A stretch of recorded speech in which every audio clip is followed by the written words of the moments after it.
I choose diversity. Because who wants a one flavor world?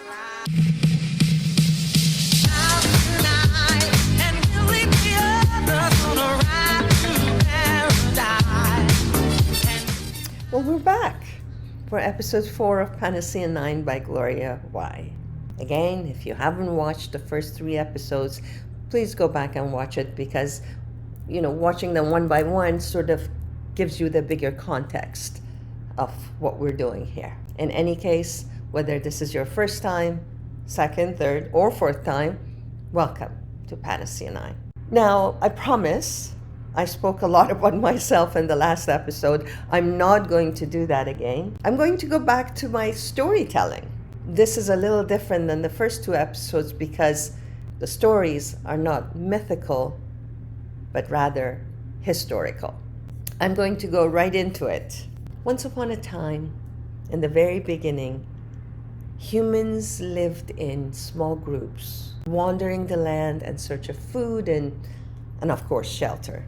These groups were scattered across vast distances, each one of them developing their own culture and their own way of living and their own languages, and they weren't very much aware of other isolated groups living on this beautiful planet of ours. However, things couldn't stay that way, because of the story that humanity is one of constant change and adaptation, right? Over millennia, cultures evolved, interacted, and influenced one another in many, many different ways. From the earliest human societies to our current globalized world, progress has played a crucial role in bringing humanity closer together. I guess, one fine day, early humans decided they were done with the nomadic life and settled down and became farmers and started growing their crops. And once they harvested their crops and evaluated their lives and assets, they realized that they had too much of one thing and not enough of or any of some of the other things. So now we know that groups were settled distances apart, right? So they probably had to walk across fields and maybe yell out, "Hey, we've got some extra wheat. Want to trade for your, maybe a sharp rock?" Well, you get my point. Trading, bartering came to existence. Why don't we take a look back and have a quick journey forward back when life was simpler? Remember, I didn't say better, just simpler. We're talking about a time when the wheel was considered cutting-edge technology. People didn't have smartphones. They used rocks to invent fire. I guess you can say they had smart rocks. The time when life was less about hashtags and more about hash marks on your spear. And everyone was just trying to survive. And yes, there were those times, but we won't go that far back. How about around 1000 BC? An era when the world was an arena of emerging civilizations, no longer nomadic, each shaping the course of history in its own way. In the Near East, powerful empires like the Egyptians and the Assyrians were at the height of their influence. Egypt was a center of culture, trade, and agriculture, and architecture, with monumental structures. Meanwhile, the Assyrians were known for their military prowess and administrative efficiency and were beginning to expand their empire, laying the groundwork for what would become one of the ancient world's most formidable powers. Across the Mediterranean, the Phoenicians were establishing themselves as masters, seafarers, and traders. Their alphabet, which would become the foundation of many modern writing systems, were developed. And of course, in the Far East, The oldest spiritual religious philosophies or ideologies or forms such as Hinduism or Buddhism. Then there were the Greeks and the Persians and the Romans, who would later rise to some of the most influential empires in history, shaping the course of civilization for millennia to come. But let's not forget that early cultures were isolated by geography and environmental barriers, resulting in distinct languages, customs, food preferences, and traditions. So that's when trade routes like the famous Silk Road came in, where people exchanged goods, crazy tall tales, and obviously gossip, right? Human nature. Who knows what they really talked about or even how they communicated. But what is important is that we know that through those exchanges, distant cultures started getting closer and swapping innovations like new crops, shiny tools, and even religious beliefs, for instance. Buddhism hitchhiked its way over from India to China. But what is important is that we know through these exchanges, distant cultures kept becoming closer and exchanging innovations and crops and ideas and philosophies. Now let's fast forward, and you have the age of exploration, a fancy term for when brave explorers set sail across uncharted seas and basically saying, enough of this, let's see what's out there. There has to be more to the world than our little corner. So adventurers like Christopher Columbus and Vasco da Gama connected distant continents, introducing people who had never met before.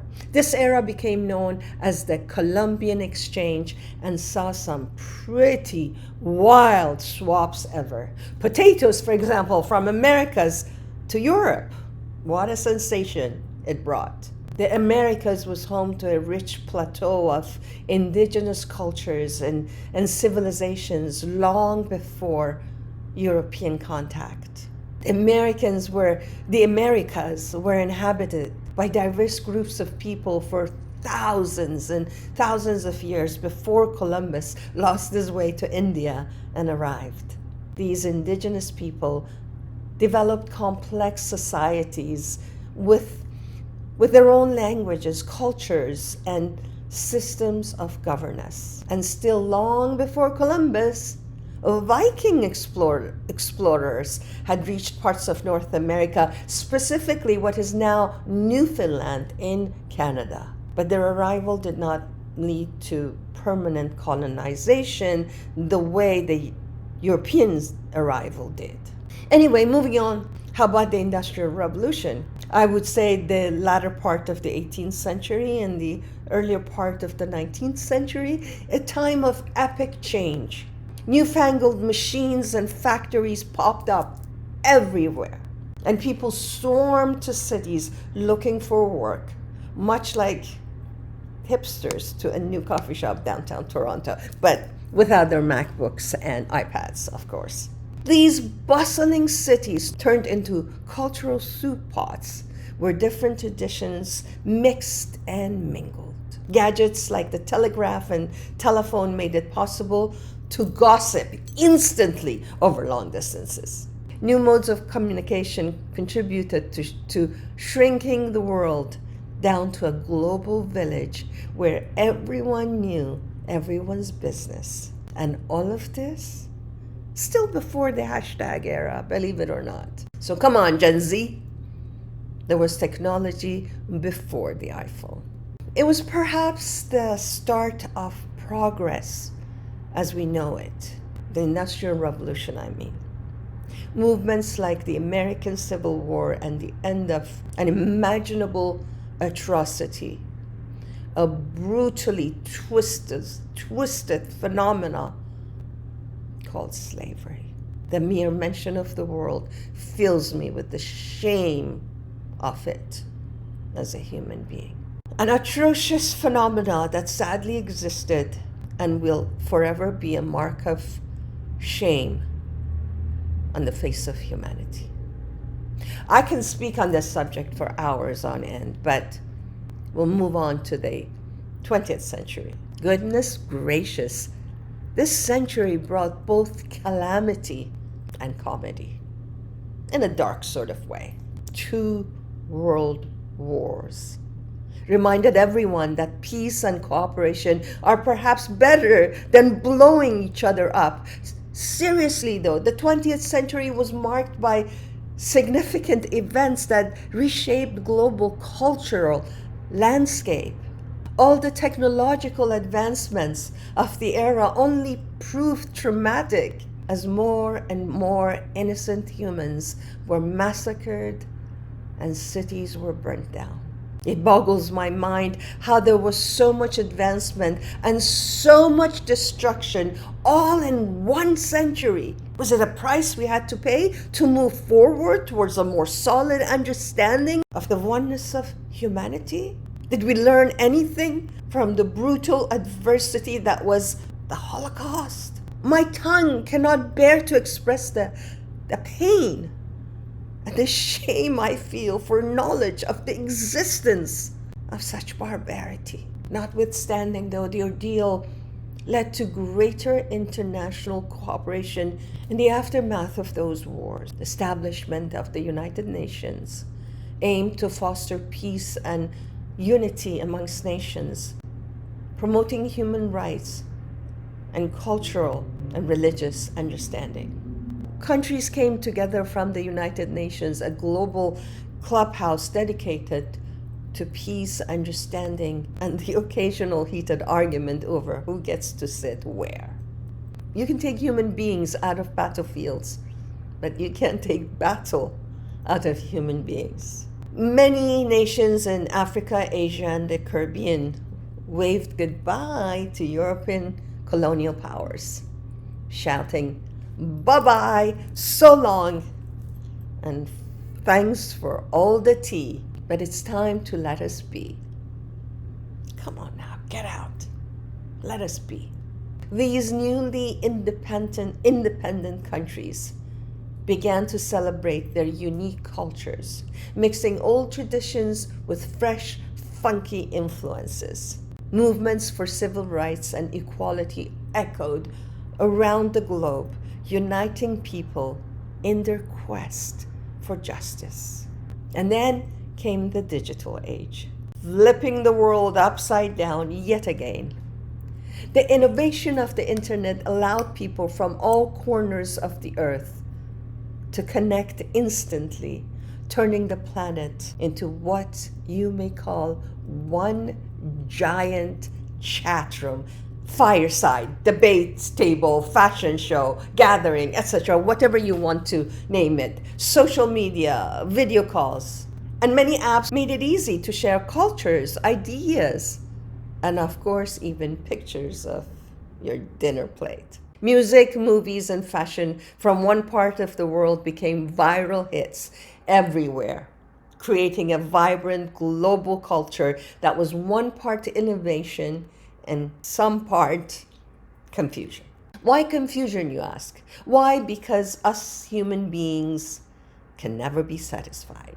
We always have to point to the half-empty part of the glass. Despite these awesome advancements, some folks worried that unique traditions might vanish in an interconnected world. But others, I would say, the wiser of the bunch, saw economic inequalities and political squabbles as big roadblocks to unity and started dialogues that can help societies to honor their diversity, stay true to their own culture, but unite in their commonalities, paving the road to the unification of humankind and true prosperity. Let's face it, globalization driven by technological advancement and international trade has led to the blending of cultures on an unprecedented scale. Cuisine, music, fashion, and entertainment are not shared globally. Think about it. Bollywood versus Hollywood. Personally, I think it would make a better film than Ford versus Ferrari. But seriously, question here. What if we decided to move forward by embracing cultural diversity while promoting shared values of empathy, cooperation, sustainability, education, and dialogue?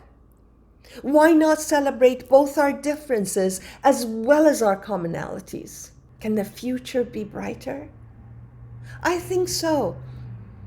We can engage in all of the above, empathy, cooperation, education, dialogue, etc.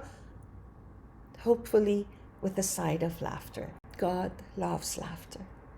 Anyway, my point, going back to the early human beings and then moving on through the ages and looking at some of the difficult times in history and some of the triumphant times in history. What is my point, you may ask? The new advancements in the world, this beautiful phenomenon called the internet has removed barriers. You don't have to share my identity, my background to be my friend.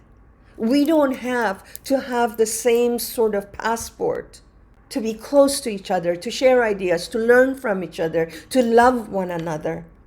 And regardless of what language we speak, there is a way to communicate these days. There are instant online translators that speak for you in the language of the person with whom you're having a dialogue.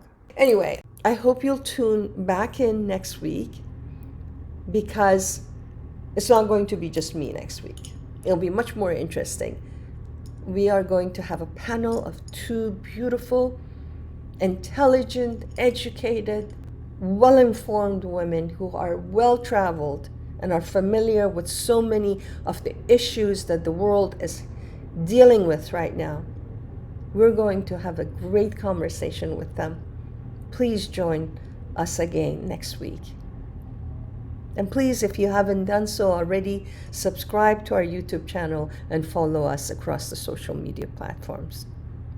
It's hard to say goodbye because I love speaking with you. And I hope that you will also engage and share your ideas, your stories, your thoughts, and even your criticism. Take care, my good friends, wherever you are. Remember, one world, one family.